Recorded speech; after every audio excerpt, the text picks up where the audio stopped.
All right. Hey, everyone. Yay. Okay, so we're Social for Good, and we have an amazing panel here with three amazing ladies. So let's just jump right into it. Each of them has a social platform that does great work, gives great information. So let's find out why they all started it. And Eva, I'm going to start with you. Eva has a blog called Happily Eva After. The pun game is strong, so I commend you for that. So what led you to starting that social platform? Good morning, everyone. First of all, I worked as an actress for 15 years. I think we can all tell from the news stories in the past 3 or 4 months why that wasn't a great environment. And I was really unhappy for a very long time, but I just was not finding the courage to switch careers. It felt very, very daunting to me. And around the time that I had my daughter, my first child, I looked at this little girl and I thought, okay, this is somebody I'm going to be telling her entire life that she should reach for her dreams and do something that makes her happy. And how hypocritical am I if I don't do the same for myself? So I started really digging deep, thinking about, things I hadn't thought about for years. Like, what do I like to do? In a vacuum of anything, what do I actually enjoy?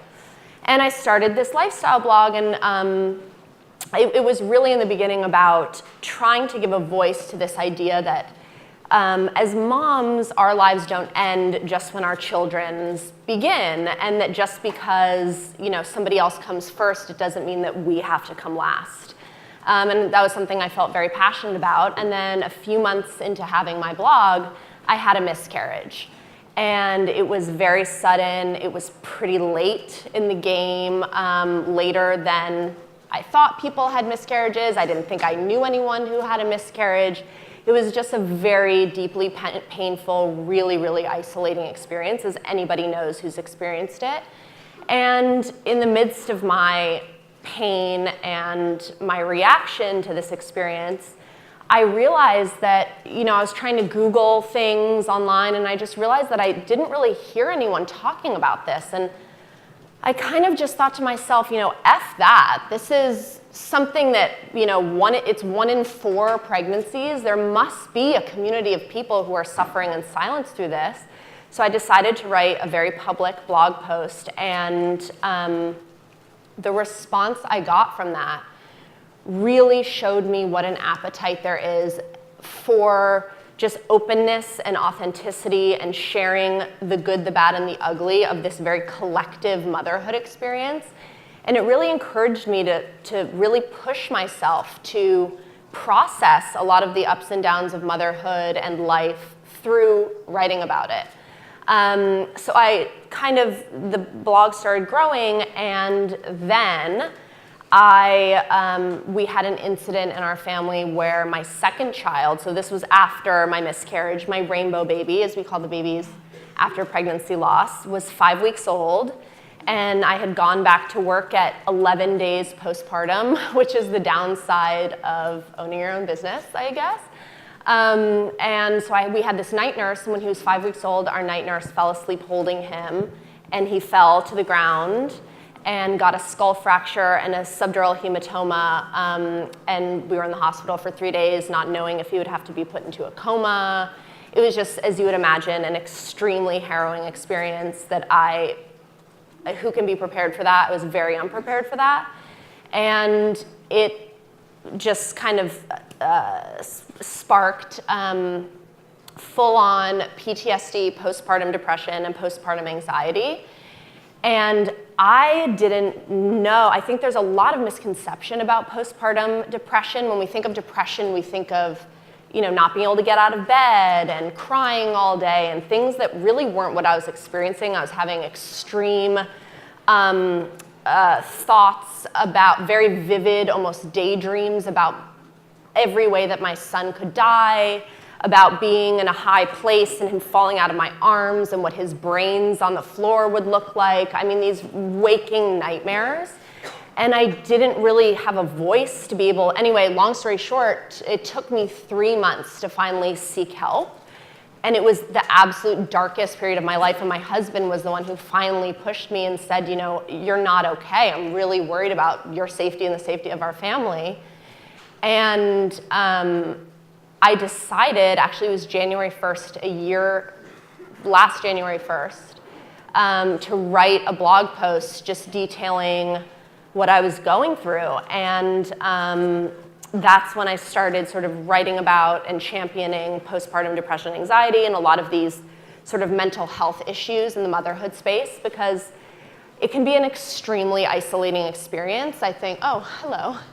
I think motherhood in general can be a very isolating experience. I think there isn't enough encouragement to sort of reach out and have a collective experience. It feels very separate, I think, from other people's, and mental health is certainly the same way. I think we think when you're going through it, I'm the only person who ever felt this way.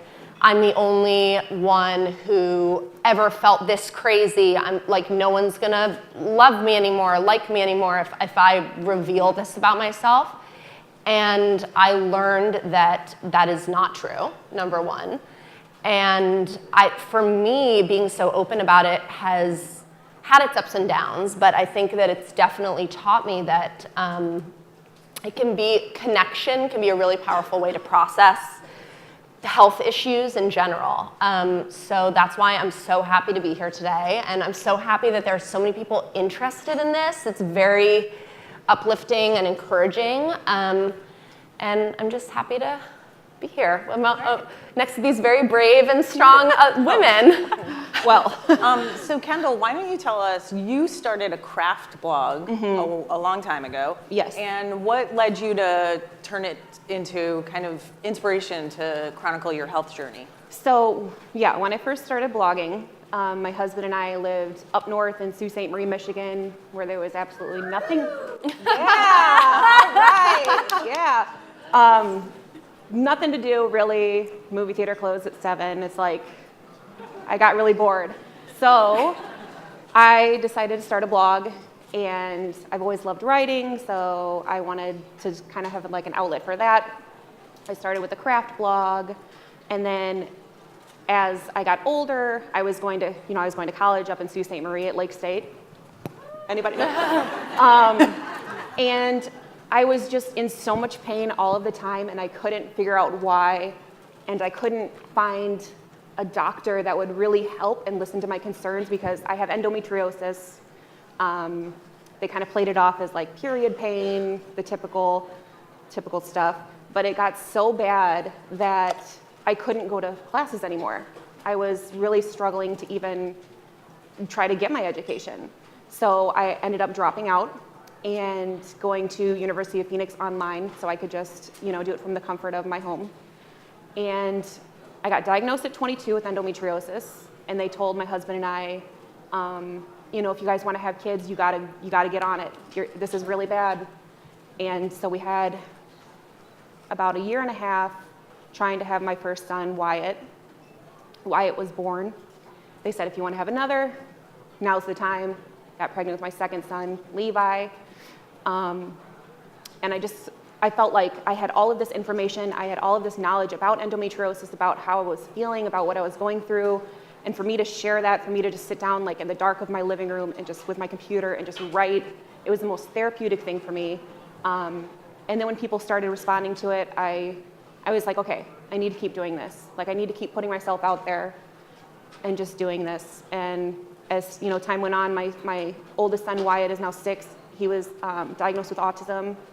And then my son, Levi, when he was born with clubfoot, and they weren't even sure if he was gonna make it. So it was all of this was very stressful, and then I had all of this on top of being in so much pain and still trying to, fulfill the dreams that I had for myself and for my family. So my blog just became my safe place to share all of that. And through the years, I built some really powerful connections with women who are also walking the same journey that I am. And that is very helpful too, just having that support system. And that's kind of what the blog became. And I'm thankful for it every day. So. Great. We'll get more into that later. So Phoebe, you started blogging in 2008, which was Yes. 10 years ago. I know. Did they have the internet? I don't even know that. They had it. And your blog is called Feed Me Phoebe. Did you think of that when you were hungry? I don't know. It just came to me. I actually had another blog first. I started on the side of my corporate job. And I was also diagnosed at 22 with Hashimoto's thyroiditis, which is an autoimmune disease that affects your thyroid gland. And at the time, I didn't know what a thyroid gland was or what an autoimmune disease was. And though my doctor, I was very lucky, caught it early and knew to test for the antibodies, it wasn't explained to me kind of the full breadth of what I was dealing with. So that part, my illness journey and my blogging journey ironically started around the same time, but it took many years for them to dovetail. My first site was all about food and cooking when you were young and living up life in New York City with limited time, resources, money, space, what have you. And in that time, I quit my corporate job, tried to cobble together some sort of career in food with blogging, private chefing, catering. And those were the years I just kind of slowly descended down health mountain. I channeled a really strong sense of denial post that original diagnosis. And eventually I just ended up, in a really sad state of normal. My skin was a mess. I had to stop exercising and running because of horrible cramps I would get just a block in. I basically had to lie in the fetal position every time after I ate, which was kind of an occupational hazard when you work with food. And yeah, again, just a sad state of normal. So that was when I kind of started dipping my feet into integrative medicine, changed my diet about 2 weeks before my first cookbook came out, took gluten out, took dairy out, and therefore went out to promote recipes I could no longer eat. And it was really scary. I have to say, it was really scary at that time. I know gluten-free is very normalized these days, but there was only one loaf of bread in the sad section of the freezer aisle at the time. And it was just really scary to be putting all of my eggs in this basket in the food world and to feel like I had dietary restrictions holding me back both from my career and from my social life. So I started exploring all of these things actually behind the scenes. I didn't actually feel comfortable talking about Hashimoto's thyroiditis on my food blog. And I found myself kind of in another corner of the internet on a lot of chat rooms, diving into a lot of medical books. And I was really struggling. And I think one thing that we all probably identify with is the feeling of isolation that comes with mental health issues, with chronic illness. And, I kind of thought to myself, well, geez, I'm technically in the healthy living space. I have a whole set of cooking skills. If I'm having this much trouble, trying to figure this out, how lost must everyone else be feeling? So that's when I finally got my act together and decided that I was going to both do something about it in my own life and do something a little bit more publicly on my site. And I started this year-long exploration called the Wellness Project. And I decided to, instead of getting bogged down with all of the minutia that was coming by these chat rooms and my own physicians, to kind of take a step back and focus on what are the macro things I need to do to be well. Yep. Not just even with my thyroid, but in general, what are all these building blocks that we can focus on that aren't necessarily oil pulling and dry brushing and coconut oil and kale. And so I decided to take 1 month at a time and pursue, one change across all of these different areas: hydration, sleep, stress management, all these areas just beyond food. And so, yeah, that's what kind of brought me into the world of health blogging, and the Wellness Project just became a book that came out in May. And yeah, that's me. Eva, you already talked about this, but Kendall, I want to know, how did your health condition affect your life and your personal relationships, especially before you were diagnosed? Okay, a little nervous. So before I was diagnosed, it seemed like everyone I talked to about how I was feeling kind of, swept it under the rug as period pain, like I said. And then when I was actually diagnosed, I felt, we talked about this, extreme validation, this is real. I am suffering from a real thing, because it was so easy for people to, disregard it because, oh, she's just being dramatic, there's nothing wrong with her. She's a regular girl. She's just having cramps. Take a Midol, get a heating pad, take a couple minutes. But that wasn't it.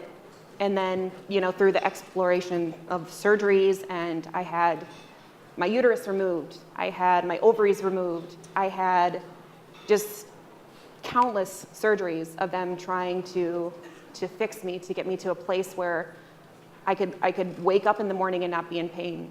And to be 100% honest, I'm not even there yet. I woke up this morning and I had a hard time getting out of bed. And I have another surgery scheduled in February.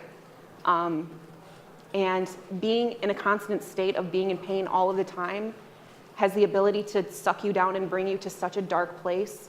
And I feel like with chronic illnesses, with illnesses in general, that's something that a lot of people don't really consider, is just how much of a fight it is every day. Just to do normal stuff, just to do normal stuff with my kids, to take my kids outside to play. It's exhausting. And I feel like the relationship with my husband has really strengthened through all of this. He's I don't know what I'd do without him.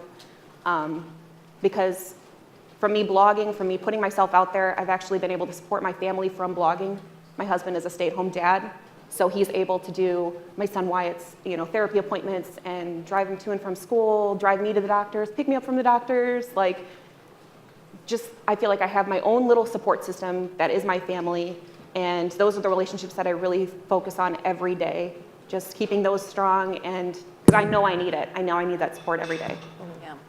All right. I hope that answered it. So let's also talk about, once all of you started blogging about your health conditions, what was the response like? Is there anything that stands out to you? Did it affect how you felt about your own health, Phoebe?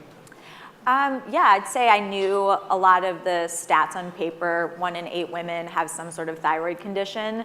And again, I still felt, not ashamed at all, but just like, who's going to care about, this aspect of my journey? And, I'm not a doctor. Who am I really going to be helping by just talking about the daily things that I'm discovering and the changes that I'm making that are having a big impact?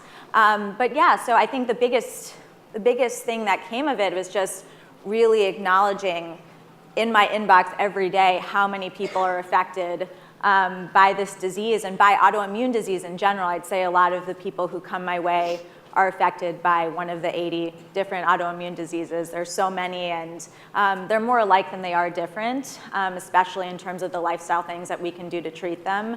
And yeah, in terms of what I do and just the validation of sharing your story and realizing that it can do some good and have an impact, it was amazing because, a lot of the medical stuff I read, a lot of doctors are really good at the what.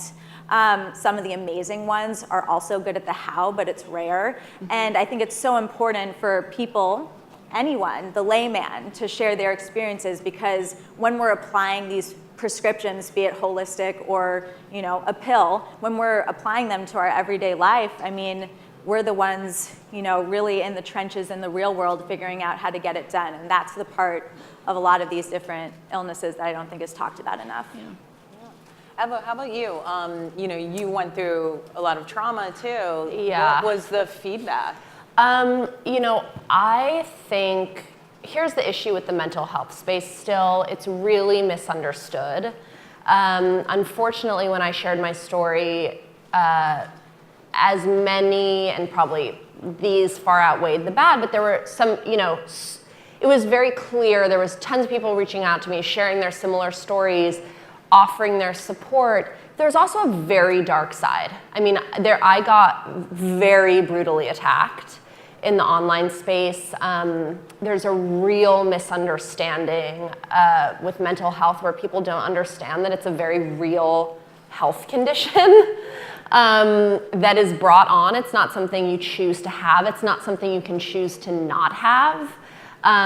It does not discriminate. It can pick and choose whoever, no matter how big or small anyone else thinks their problems are. It really doesn't matter. So I definitely dealt with a lot of scrutiny around these various things, but I think that it's really important to mention that one of the reasons why this is so important to talk about is I think that it's really important as women to remember that our health is important.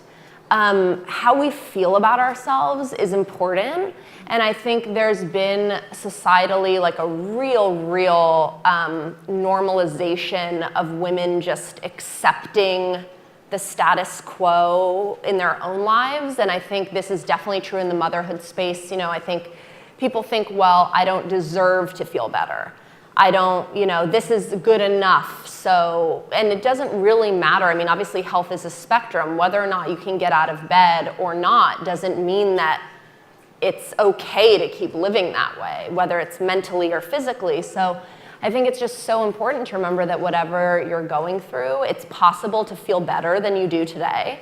And that there are resources for this. And I'm sure none of the three of us here would be sitting here today if we weren't supported by amazing people who helped us get to this place today. I mean, when I was suffering from PTSD and I couldn't even be walking down the street with a truck going over a pothole and would make a loud noise and I would drop to my knees. I mean, it was a debilitating illness. Just living in that state of terror, and I would never think that I could be here today. First of all, even talking about this experience without having a panic attack. I really honestly didn't think that was possible, but here I am doing it. So I think for anybody out there also going through this privately, it's really important to remember that. Like, yes, we are sitting here today, but it's possible for anyone else to be also, and it's important just to put one foot in front of the other, I think.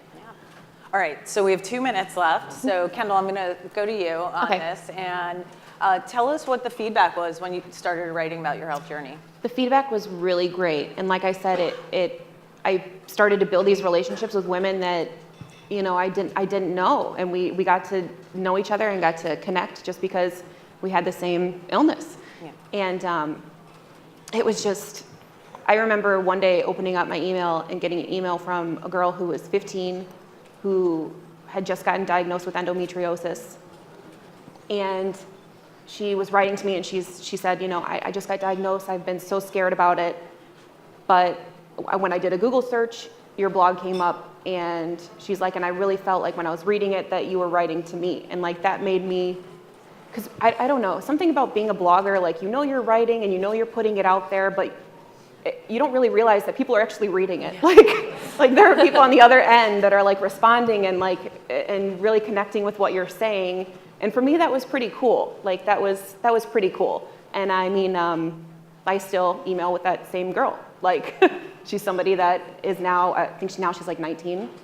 But that's really special to me, you know, just to be able to feel like I'm doing something good. And even though I have terrible social anxiety, like nervous. I was like sweating before I got out of here. The guy was touching up my hair. He's like, you sweat a lot? I'm like, yeah. I'm in menopause, honey. I know I don't look it, but so yeah, it's just like she was saying, just open up and sharing your story is so important, and it will bring you places you can't even imagine yet. Great. All right, guys, check out everyone's blog, Happily Ever After, Kendall Rayburn, and Feed Me Phoebe. And we don't have to be silent anymore. Everyone's going through the same lot of problems, and I think talking about it really does help. So thanks, guys. Yay, thank you. Good, guys.